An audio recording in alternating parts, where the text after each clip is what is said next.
Using art as a way to get out destructive feelings is a really productive way to get those feelings out, I think. I also like to break ice, or smashing a coconut is good fun. Those are, maybe even jumping up and down. I like to jump on a trampoline. That gets out some of those frustrating breaking, wanting to break things energies that come up once in a while, and also get suppressed quite a lot when everything is supposed to look beautiful and be perfect, and you're not supposed to break things.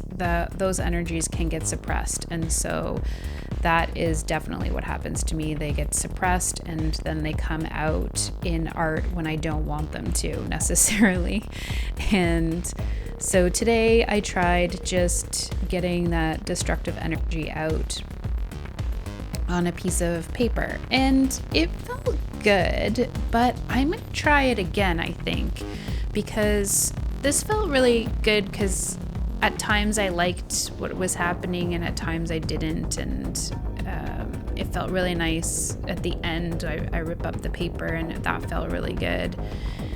And also there was something missing, and so I think that something missing is that there wasn't something that I liked to start with that I was then destroying. I set out with the intention to make something to destroy, or just to be destructive in general, and so it didn't have quite the same feel.